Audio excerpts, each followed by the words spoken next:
வணக்கம் நண்பர்களே. இப்போ நம்ம ஒரு டெஸ்ட் ஒன்று பார்க்கலாம். ஸோ இது என்ன அப்படின்னு பார்த்தீங்க அப்படின்னா, யூனிட் 5 நம்ம ஆல்ரெடி செகண்ட் பார்ட்டோட டெஸ்ட்டு பார்த்தோம் இல்லையா? அதோடைய ஃபஸ்ட்டு பார்ட்டோடைய டெஸ்ட்டு தான் இப்போ நம்ம பார்க்க போகிறோம். ஆல்ரெடி அந்த செகண்ட் பார்ட்டோட டெஸ்ட்டோட வீடியோவை பார்க்காதவங்க இந்த வீடியோவை கம்ப்ளீட் பண்ணிவிட்டு நம்ம சேனலில் இருக்குது. ஸோ நீங்கள் போய்ட்டு அந்த செகண்ட் பார்ட்டுக்குரிய அந்த ஃபஸ்ட்டு டெஸ்ட்டே நீங்கள் எழுதி பார்த்துருங்க. அதில் டோட்டலாக 10 கொஸ்டின் இருக்கும். இந்த டெஸ்ட்டில் 5 கொஸ்டின் நம்ம பார்க்கலாம். ஸோ கொஸ்டின் நம்பர் 1, பாரசீகமும் தூர கிழக்கு நாடுகளின் பிரச்சனையும் என்னும் நூலினை எழுதியவர் யார்? பாரசீகமும் தூர கிழக்கு நாடுகளின் பிரச்சனையும் என்னும் நூலினை எழுதியவர் யார்? ஆப்ஷன் பார்த்துடலாம். Option A Dadabhai Naoroji, B Lytton, C Curzon,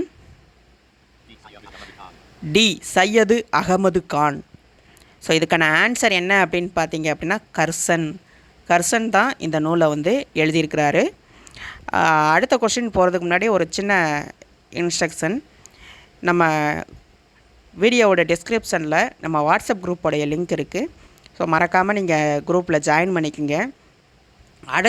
அடுத்து நம்ம கொடுக்க போகிற டெஸ்ட்டு பிடிஎஃப் ஃபார்மேட்டில் நம்ம குரூப்பில் சென்ட் பண்ணுறோம். இது நமக்கான ஒரு மாடல் டெஸ்ட். என்ன அப்படின்னு பார்த்தீங்க அப்படின்னா, அடுத்த ஒரு டெஸ்ட் பேட்ச் ஸ்டார்ட் பண்ணலாம் அப்படின்ற ஒரு ஐடியா.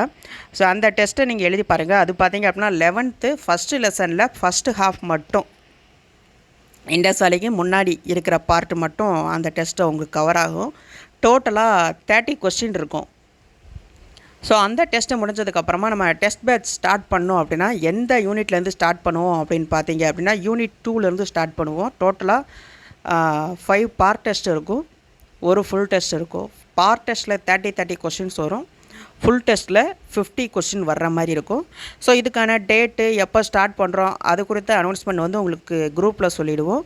ஸோ நீங்கள் மறக்காமல் செய்ய வேண்டியது, டிஸ்கிரிப்ஷனில் இருக்கக்கூடிய வாட்ஸ்அப் குரூப்போட லிங்க்கை டச் பண்ணி நீங்கள் வாட்ஸ்அப்பில் ஜாயின் பண்ணிக்கோங்க.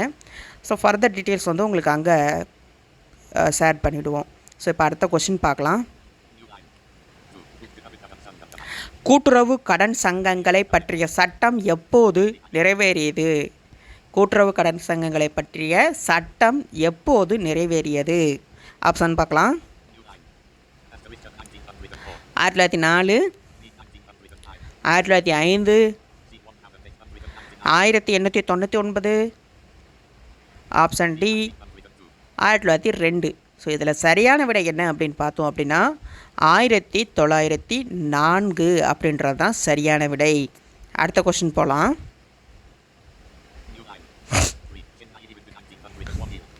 சென்னையிலிருந்து 1901 சிம்லாவில் நடைபெற்ற ஆங்கிலேய கல்வியாளர்கள் மாநாட்டில் பங்கேற்றவர் யார்? இப்போது 1901 கல்வியாளர்கள் மாநாடானது, ஆங்கிலேய கல்வியாளர்கள் மாநாடு சிம்லாவில் நடைபெற்றது. அதில் சென்னையிலேருந்து பங்கேற்றவங்க யார் அப்படின்றதான் இந்த கொஸ்டின். ஆப்ஷன் பார்க்கலாம். Option A Subramania Iyer, option B Ayothidasa Pandithar, C Subbaraman, MNR Subbaraman சொல்லிட்டு மதுரை காந்தின்னு சொல்லுவோம் இல்லையா அவர். அதுக்கப்புறமா option D doctor Miller. So இதில் யார் இந்த சிம்லா மாநாட்டில் கலந்து கொண்டாங்க அப்படின்னு பார்த்தோம் அப்படின்னா answer D doctor Miller. So இவர் தான் அரசியல் சார்பற்ற பிரதிநிதியாக சிம்லா மாநாட்டில் கலந்துக்கிட்டு இருப்பார். இவர் ஒரு பேராசிரியர் என்பது குறிப்பிடத்தக்கது. அடுத்த கொஸ்டின் போகலாம். 4வது கொஸ்டின். 1904ஆம் ஆண்டு பல்கலைக்கழகங்கள் சட்டத்தின் பிற்போக்கு கூறுகளை கோகலேயும் பெரோசா மேத்தாவும் எதிர்த்தனர். கூற்று. ஸோ இவங்க 2 பேரும் இந்த 1904ஆம் ஆண்டு பல்கலைக்கழகங்கள் சட்டத்தோட அந்த கூறுகளை வந்து எதிர்த்திருக்காங்க, பிற்போக்கு கூறுகளை வந்து எதிர்த்திருக்காங்க. அடுத்தது காரணம் பல்கலைக்கழகங்கள் மீது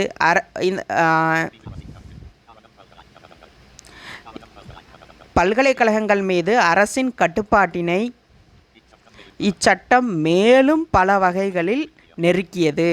ஸோ இந்த 1904ஆம் ஆண்டு பல்கலைக்கழகங்கள் சட்டம் அரசோட கட்டுப்பாட்டை பல்கலைக்கழகங்கள் மீது மேலும் பல வகைகளை நெருக்கிச்சு. ஸோ அதனால் இவங்க வந்து எதிர்த்திருக்காங்க அப்படின்னு சொல்லிட்டு கூற்று காரணம் டைப் கொஸ்டின் இது. ஆப்ஷன் பார்த்துடலாம். கூற்று மற்றும் காரணம் இரண்டும் சரி, கூற்றை காரணம் விளக்குகிறது. பி கூற்று சரி காரணம் தவறு. சி கூற்று தவறு காரணம் சரி. டி கூற்று மற்றும் காரணம் சரி. கூற்றை காரணம் விளக்கவில்லை அப்படின்னு சொல்லிட்டு கொடுத்துருக்காங்க. ஸோ இதுக்கான ஆன்சர் என்னென்னு பார்த்தீங்கன்னா ஆப்ஷன் ஏ தான். கூற்று மற்றும் காரணம் சரி, கூற்றை காரணம் விளக்குகிறது. ஸோ அதோட பிற்போக்கு கூறுகளை 2 பேருமே எதிர்த்திருக்காங்க. இந்த சட்டம் பார்த்தீங்க அப்படின்னா அரசுடைய கட்டுப்பாட்டுனால அந்த பல்கலைக்கழகங்களை வந்து மேலும் நெருக்கியிருக்கு அப்படின்றது வந்து 2மே சரிதான். அடுத்த கொஸ்டின் போயிடலாம்.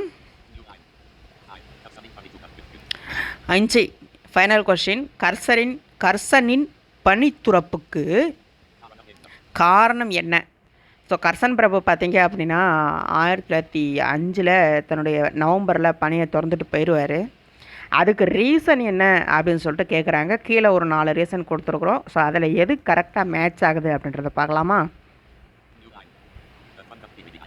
1 ஆப்ஷன் ஏ வந்து வங்க பிரிவினை. பி பல்கலைக்கழகங்கள் சட்டத்தின் பிற்போக்குத்தன்மை. ஸோ பல்கலைக்கழகங்கள் சட்டம் யார் காலத்தில் வந்தது அப்படின்னா கர்சன் பிரபுவோட காலத்தில் தான் வந்தது. வங்க பிரிவினையும் அவருடைய காலகட்டத்தில் தான். ஸோ அதை தான் 2 ஆப்ஷன் கொடுத்துருக்குது. 3rd ஆப்ஷன் பார்க்கலாம். இராணுவத்துறையில் செய்யப்பட்ட மாற்றங்கள். ஆப்ஷன் சி இராணுவத்துறையில் செய்யப்பட்ட மாற்றங்கள். இவர் ஒரு காலத்தில் இராணுவத்துறையில் சில மாற்றங்கள் வந்து ஏற்பட்டிருக்கும். ஸோ அதுவா அப்படின்னு பார்க்கணும். அடுத்தது ஆப்ஷன் டி மேற்கண்ட அனைத்தும். ஸோ இதில் எது அவர் பணித்துறப்புக்கு காரணமாக இருந்துச்சு அப்படின்னு பார்த்தோம் அப்படின்னா ஆப்ஷன் சி இராணுவத்துறையில் மேற்கொண்ட மாற்றங்கள் தான் அவருடைய பணித்துறப்புக்கு வந்து காரணமாக அமையுது. ஸோ டோட்டலாக நம்ம இந்த பார்ட், அதாவது ஃபஸ்ட்டு பார்ட்லேருந்து 5 கொஸ்டின் மட்டும் தான் எடுத்திருந்தோம். 5 கொஸ்டினும் நம்ம பார்த்துட்டோம். ஸோ ஆல்ரெடி கொடுத்த இன்ஸ்ட்ரக்ஷன் வந்து உங்களுக்கு புரிஞ்சிருக்கும்னு நினைக்கிறேன். ஸோ மறக்காமல் நம்ம வீடியோக்கு லைக் பண்ணிவிட்டு டிஸ்கிரிப்ஷனில் இருக்கக்கூடிய வாட்ஸ்அப் லிங்கை டச் பண்ணி நீங்கள் குரூப்பில் ஜாயின் பண்ணிவிடுங்க. அடுத்த டெஸ்ட்டுக்கான பிடிஎஃப் உங்களுக்கு வந்து வாட்ஸ்அப் குரூப்பில் தான் ஷேர் பண்ணுவோம். அதுக்கான கீயும் உங்களுக்கு வந்து வாட்ஸ்அப் குரூப்லேயே ஷேர் பண்ணிடுவோம். ஃபர்தராக நம்ம அடுத்த டெஸ்ட் பேட்ச் ஸ்டார்ட் பண்ணுறது குறித்த இன்ஃபர்மேஷனும் உங்களுக்கு அங்கே வாட்ஸ்அப்பில் வரும். இந்த வீடியோ பிடிச்சிருந்தது, கொஸ்டின் பிடிச்சிருந்தது அப்படின்னா இந்த கொஸ்டின்ஸ் குறித்த உங்களுடைய கமெண்ட்ஸை நீங்கள் வந்து மறக்காமல் கமெண்ட் பாக்ஸில் சென்ட் பண்ணுங்கள். நன்றி.